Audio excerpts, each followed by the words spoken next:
Do you want to do the honors, the big reveal? Oh yes, Matthew Perry.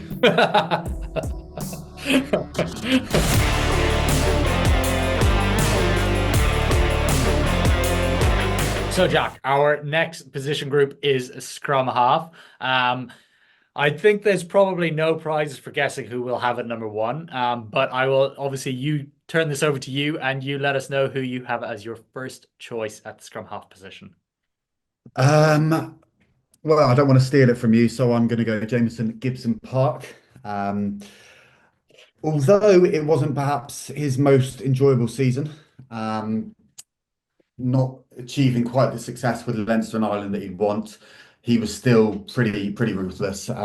He's obviously he's a fast boy, but it's the speed of ball from the ruck that he delivers his teammates. That's what really that's what he brings to the game, to be honest with you, and that's what has made him the standout scrum half in Irish rugby over the past few years. Obviously, this year he's returned with a shaved head and a whole new look. But it certainly hasn't changed the way he plays. He is one of Ireland's key players, one of Leinster's key players, and fully deserves his spot on the list. And beyond the man who shall not be named until he is announced, I suspect he may be taking top spot or second place, shall we say? Yeah, no doubt. It's interesting. Like you said, he's not really.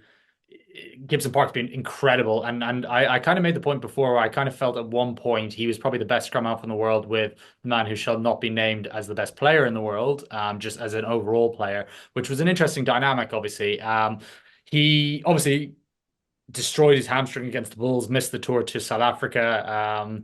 But looked, he wasn't at his best in November, but he's still just so crucial to Leinster and Ireland. Like you said, he dictates the play. Since Sexton's gone, he's the new general, which is interesting because actually Irish rugby have never really been like that. The 10 has always been the domineering character, which has been probably what's happened with the debate with Jack Crowley and Sam Prendergast. More on that another point. But yeah, I can't disagree with you at all there. I think what we'll do is we'll keep our main man till the last, I guess. So I am going to go in a different direction with All Black Cam Roigard, who I think if we're doing this exercise next year, might well be the best scrum half in the world. I just really rate him. I think he's going to be brilliant. I think there was a little bit of obviously that toing and froing since Aaron Smith retired, with Roigard being injured, and they've got some really interesting options coming through elsewhere. But I think Roigard for me is going to be the first choice All Black scrum half, which I guess in ordinary circumstances makes him one of the best players in the world in his position, right? If you're first choice for the All Blacks. Yeah, I mean, I was one game against England in the Autumn Nations that I felt that he did look a little bit lost. Hmm. And he wasn't playing his normal game. It was almost like he didn't have control. But it was that second game he played against England that I really noticed sort of the sheer talent of the player. And he's with what TJ Perenara and Aaron Smith no longer with the All Blacks. They need a scrum half to step up and really sort of take that position as their own.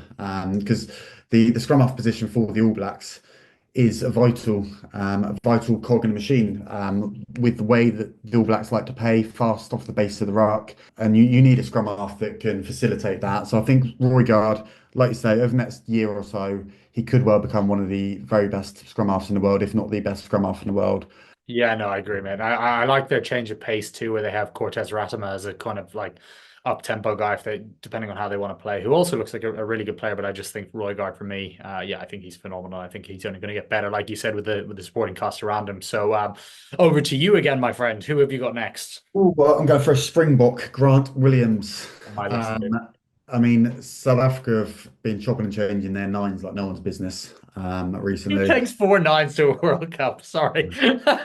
Honestly, I mean, it worked. They flipping won the thing, didn't they? Yeah, yeah, with some injuries.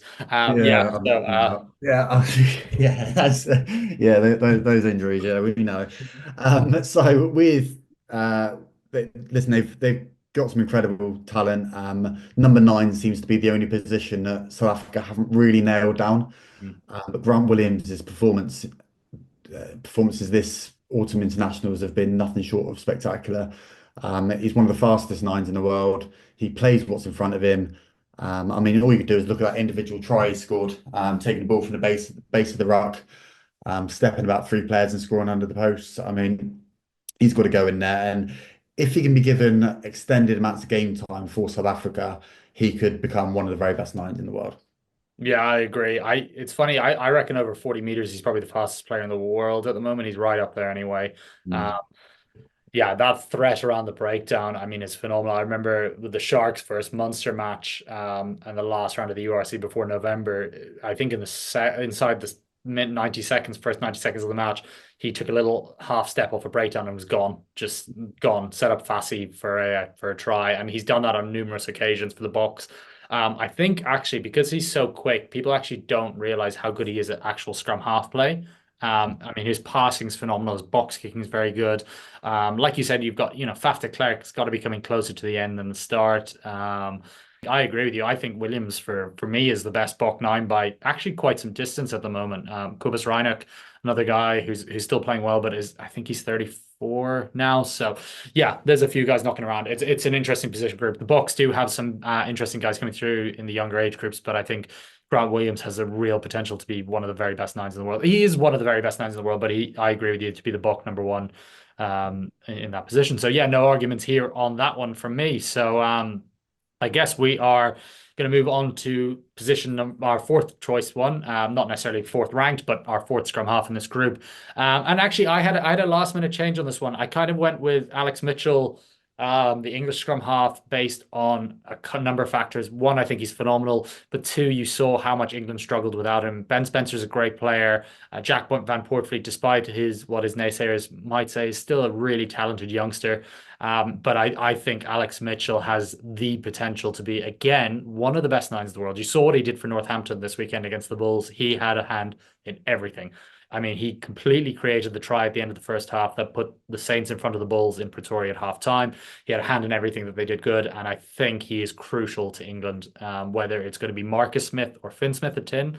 Obviously, we'll talk about that at another point, but he's just, his ability to dictate tempo, like Gibson-Park, is phenomenal. His box kicking is really good, and I just, yeah, really rate him. So, yeah, I'm not sure how you feel about Alex Mitchell in the top five. Yeah, I mean, he's been phenomenal for Northampton for the past sort of few years.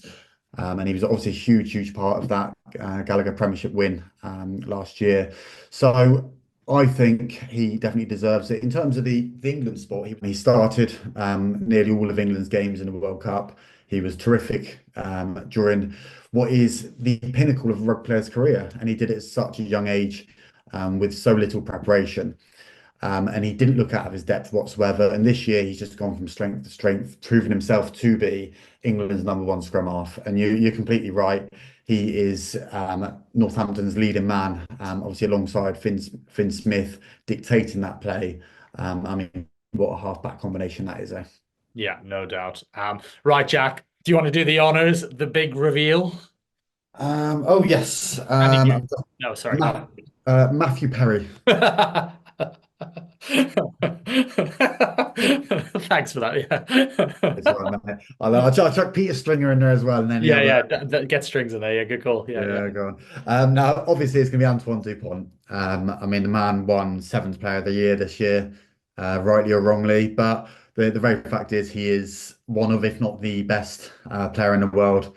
And it's not just that he's best scrum half in the world for me. He is the best player in the world. He's got it all. Yes, people can have comparisons between Peter Steph du Toit and Antoine Dupont as to who is the better player, but because in such different positions, there is no real comparison between the two.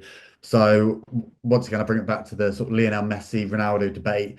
Just appreciate the two while we've got them. The fact is, Antoine Dupont is a special player that we've never seen before. So we should just appreciate him while we've got him.